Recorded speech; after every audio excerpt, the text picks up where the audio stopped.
BJ, you're getting ready for your huge fight against Rory MacDonald. Talk to us about this fight. I mean, why did you, I guess you temporarily retired and then came back and took this fight against Rory. Why'd you do that? You know, the reason why I retired is because I didn't like how my last 5 fights were going. You know, it wasn't going in the right place. It was 3 decision losses, a draw, and 1 win, and I didn't like how everything was going.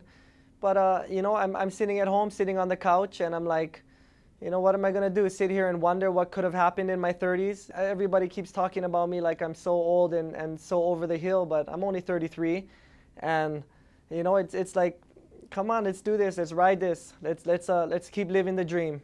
You know, your career right now is reading more like Kazushi Sakuraba than it is Randy Couture.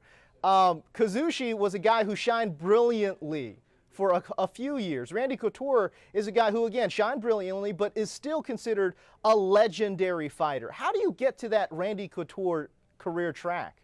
To get to the Randy Couture career track, you got to keep winning, and you got to keep winning titles. Randy Couture, why do I respect him so much? I'm a two division champ just like he is, but he kept doing it, and he kept doing it, and it's just amazing. If I could even be anything like a Randy Couture, that's enough for me to go to sleep at night and I never have to worry about this sport again. You talk about wanting to be the greatest ever. This might be a tough question, but why not go back down to 155? I know you've gotten this question a million times over, but why not move back down to lightweight? I really feel that welterweight is my real weight. If I felt that lightweight was my real weight, without a doubt, I would be there. You know, I suck myself down, I eat a chicken salad, and I train for 6 hours. It's just not what I should be doing. But the mistakes that I've always made, which brings the criticism, is I've never prepared properly for 170 pounds. Well, now here we go. I finally prepared properly. You're not going to see any fat on my waist. I'm ready. Well, I think everybody, all the critics, should make their decision after Saturday night on where BJ Penn should fight at.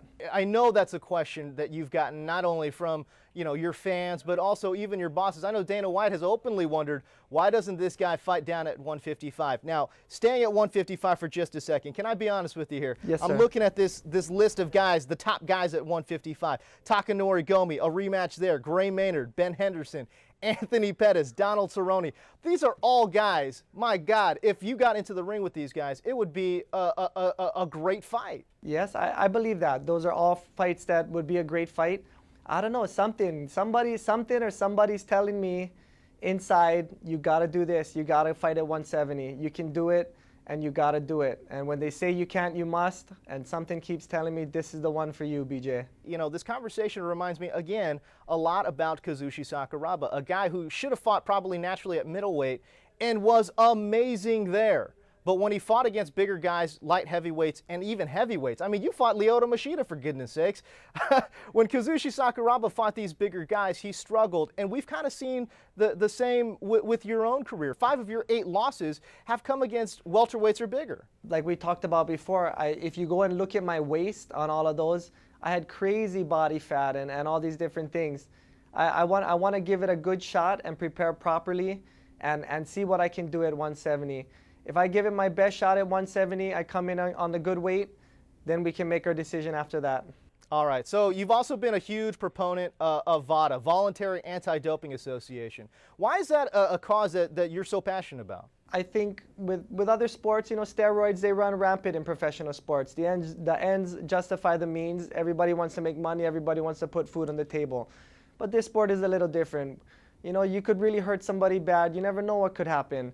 I just think it's wrong. It's wrong to do steroids, growth hormone, blood doping, all the different things in this particular sport because it's a combat sport. It's not. There's no ball in the ring.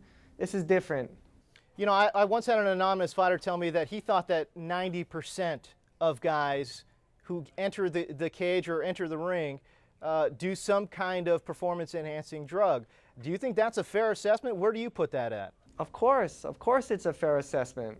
90%. I mean, because what my guy was telling me was because the drug testing is not random, because it's planned, and because you can schedule around it, it's easy to come off and as they say, cycle off. Would you agree? It's an IQ test. It's not a drug test. Explain that. You just got to be smart enough to know what you're doing. A random drug test is a drug test.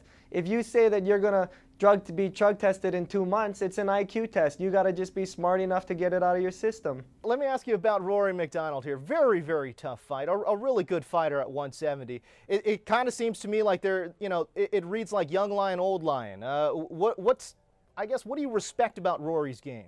You know, I really don't know what he's going to come at me with. I know he's a good kicker and good puncher. He can wrestle. He's a big guy. He's going to try to put his weight on me. Besides that, I mean, that's what I expect him to do, and expect me to try to jump out and bite him and finish this off and catch him with something. Hey, BJ, I know you've had some controversy with TriStar. You know, obviously your couple fights with George St-Pierre, and one that ended, you know, I would say in controversy with the whole greasing thing. What are you going to do if you see Phil Nurse as Rory MacDonald's quote-unquote breathing coach? You know what it is? That's what happened. That was the past. No hard feelings. No hard feelings on this end. Yeah, I think Phil Nurse might be training him or whatever and this and that, but we gotta look past. Can't hold on to grudges for the rest of our lives. You know, I was going to ask you about that. I mean, do you feel like you were cheated, robbed in that second fight with GSP?